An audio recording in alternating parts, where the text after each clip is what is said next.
Assalamualaikum warahmatullahi wabarakatuh. Perkenalkan, saya Reni Marcelinda dengan NIM 22042291 akan menyampaikan materi pertemuan 5 keuangan negara, yaitunya barang publik atau public goods dan eksternalitas. Yang pertama, pengertian barang publik. Menurut Paul A. Samuelson, barang publik adalah barang yang konsumsinya tidak dapat dihindari oleh seseorang, dan satu orang penggunaan barang tersebut tidak mengurangi kemampuan orang lain untuk mengkonsumsinya. Selanjutnya ada karakteristik barang publik. Yang itunya karakter utamanya dari barang publik adalah yang pertama ada non-eksklusif. Artinya barang publik tidak dapat dihindari oleh individu atau kelompok tertentu dari penggunaan. Setiap orang memiliki akses yang sama ke barang tersebut. Yang kedua ada non-rival, yaitu barang publik tidak mengalami kepemilikan atau konsumsi yang bersaing. Penggunaan oleh satu individu tidak mengurangi ketersediaan barang bagi yang lain. Sebagai contoh, penonton menonton kembang api di malam tahun baru tidak mengurangi pengalaman penonton lainnya. Yang ketiga ada non-excludability, yaitu tidak memungkinkan atau sulit untuk mencegah orang-orang untuk menggunakan atau mendapatkan manfaat dari barang publik. Contohnya adalah jalan raya, penjaga pantai, atau lampu jalan.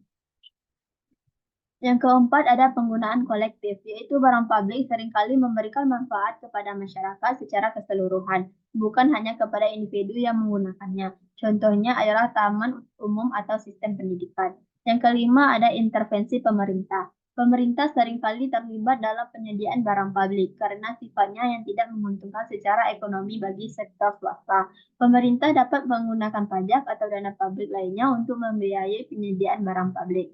Yang keenam ada eksternalitas positif, yaitu barang publik dapat menciptakan efek positif bagi masyarakat secara keseluruhan tanpa memandang apakah individu tersebut membayar untuk itu atau tidak. Sebagai contoh, sistem peringatan tsunami memberikan manfaat bagi semua orang di wilayah yang dilindungi, bahkan jika tidak semua orang berkontribusi pada biaya sistem tersebut. Selanjutnya ada pengertian eksternalitas. Eksternalitas dalam ekonomi merujuk pada efek samping dari suatu aktivitas ekonomi yang mempengaruhi pihak lain yang tidak terlibat dalam aktivitas tersebut. Ini dapat berupa efek positif, eksternalitas positif, atau efek negatif, eksternal negatif. Yang pertama ada eksternalitas positif. Ini terjadi ketika suatu aktivitas menghasilkan manfaat tambahan bagi individu atau masyarakat yang tidak terlibat dalam aktivitas tersebut. Contohnya adalah ketika seseorang menanam pohon di halaman rumahnya yang dapat meningkatkan udara bersih dan keindahan lingkungan bagi tetangga-tetangganya tanpa biaya tambahan bagi mereka. Yang kedua ada eksternalitas negatif, yaitu terjadi ketika suatu aktivitas menghasilkan biaya tambahan bagi individu dan atau masyarakat yang tidak terlibat dalam aktivitas tersebut. Contohnya adalah ketika sebuah pabrik melepaskan polutan ke udara yang dapat menyebabkan masalah bagi kesehatan penduduk di sekitarnya tanpa biaya tambahan bagi pabrik itu tersendiri.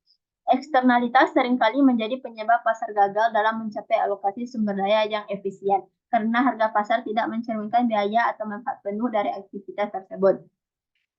Selanjutnya ada faktor-faktor eksternalitas. Yang pertama adalah keberadaan barang publik. Barang publik atau public goods dan barang publik sempurna, pure public goods. Yang kedua ada ketidaksempurnaan pasar, yaitu terjadi ketidakpartisipan di dalam satu tukar-menukar hak-hak kepemilikan, mampu mempengaruhi hasil yang terjadi. Yang ketiga ada kegagalan pemerintah, yaitu kegagalan pemerintah banyak diakibatkan karena kepentingan pemerintah sendiri atau kelompok tertentu yang tidak mendorong efisiensi. Selanjutnya ada jenis-jenis eksternalitas. Eksternalitas dapat dibagi menjadi beberapa jenis berdasarkan arah dan dampaknya. Yang pertama ada eksternalitas positif atau positif eksternalitas, yaitu merujuk pada efek samping dari suatu aktivitas ekonomi yang menghasilkan manfaat tambahan bagi individu atau masyarakat yang tidak terlibat dalam aktivitas tersebut. Contohnya adalah pengembangan teknologi yang ramah lingkungan atau investasi dalam pendidikan yang meningkatkan produktivitas tenaga kerja.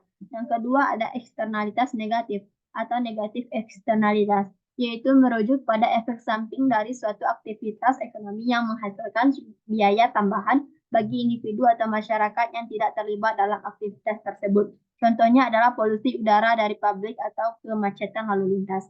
Yang ketiga ada eksternalitas produksi, yaitu terjadi ketika aktivitas produksi suatu barang atau jasa menghasilkan dampak pada pihak-pihak di luar proses produksi tersebut. Contohnya adalah polusi udara dari pabrik atau limbah cair dari pabrik yang dibuang ke sungai. Yang keempat ada eksternalitas konsumsi. Terjadi ketika konsumsi suatu barang atau jasa menghasilkan dampak pada pihak-pihak di luar individu yang mengkonsumsinya. Contohnya adalah konsumsi alkohol yang berlebihan menyebabkan kebisingan atau keributan di lingkungan sekitarnya. Yang kelima ada eksternalitas positif, yaitu terjadi ketika tindakan individu atau kelompok menghasilkan efek yang menguntungkan atau merugikan posisi atau status pihak lain tanpa korelasi langsung dengan konsumsi atau produksi barang atau jasa. Contohnya adalah ketika meningkatnya harga properti di sekitar area yang berkembang atau menurunnya harga properti di daerah yang terintegrasi. Yang keenam ada eksternalitas pendapatan, yaitu terjadi ketika perubahan dalam pendapatan individu atau kelompok mempengaruhi kondisi atau kesejahteraan pihak lain. Contohnya adalah ketika peningkatan pendapatan masyarakat menyebabkan peningkatan permintaan akan barang-barang mewah yang dapat meningkatkan kesenjangan sosial. Selanjutnya ada kebijakan publik dalam mengatasi eksternalitas. Ada beberapa kebijakan publik yang dapat diterapkan untuk mengatasi eksternalitas aktivitas ekonomi. Yang pertama ada pajak dan subsidi, yaitu pajak dapat dikenakan pada aktivitas yang menghasilkan eksternalitas negatif, seperti polusi udara atau limbah industri. Pendapatan dari pajak ini dapat digunakan untuk mengkompensasi kerugian eksternalitas atau untuk mendanai proyek-proyek lingkungan. Sebaliknya, subsidi dapat memberikan kepada aktivitas yang menghasilkan eksternalitas positif, seperti energi terbarukan atau inovasi ramah lingkungan untuk mendorong penggunaan mereka. Yang kedua ada regulasi lingkungan. Pemerintah dapat menerapkan regulasi lingkungan yang ketat untuk membatasi emisi polutan atau limbah industri, serta untuk memastikan pematuhan terhadap standar lingkungan yang ditetapkan. Hal ini dapat dilakukan melalui peraturan tentang teknologi yang digunakan, batas emisi, atau persyaratan untuk menggunakan teknologi ramah lingkungan. Baik, hanya itu yang dapat saya sampaikan. Saya akhiri. Assalamualaikum warahmatullahi wabarakatuh.